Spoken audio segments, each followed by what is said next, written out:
Sabdo Palon adalah manifestasi dari Semar, figur sentral dalam Punakawan.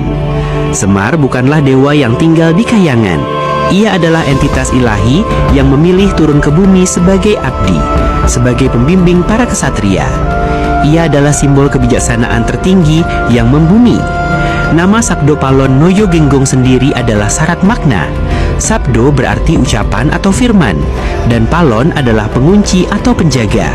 Noyo berarti panduan atau kebijaksanaan, dan Genggong berarti mengulang-ulang. Maka, namanya dapat ditafsirkan sebagai sang penjaga sabda ilahi yang tak henti menggaungkan kebijaksanaan. Nomor 2, nagih janji. Ini bukanlah tentang utang material. Janji yang ditagih adalah pemulihan keselarasan, sebuah koreksi kosmik.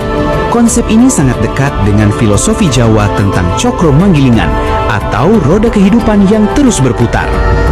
Ada kalanya sebuah peradaban berada di puncak kejayaan. Ada kalanya ia harus turun untuk kemudian lahir kembali dalam wujud yang baru.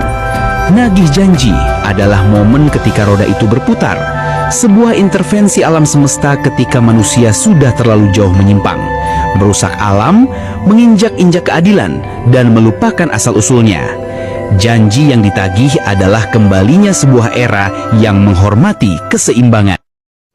Petunjuk nomor 3, tanda-tanda kedatangannya. Inilah bagian yang paling membuat banyak orang merinding. Ramalan ini menyebutkan tanda-tanda spesifik yang mendahului kemunculannya.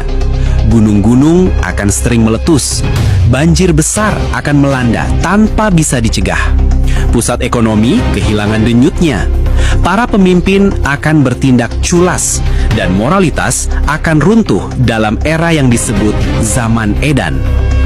Banyak yang melihat berita utama hari ini, krisis ekologis, ketidakpercayaan pada institusi, korupsi sistemik, dan merasa bahwa deskripsi tersebut sangat akurat. Dan mari kita bicara tentang perhitungan waktunya. Jika keruntuhan Majapahit ditetapkan pada tahun 1478, maka 500 tahun setelahnya adalah tahun 1978.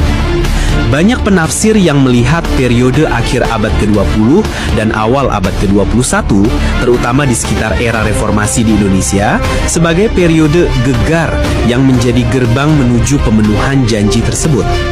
Apakah gejolak ekonomi, politik, dan bencana alam yang kita alami adalah bagian dari penagihan itu? Pertanyaan ini tetap terbuka. Tapi disinilah cerita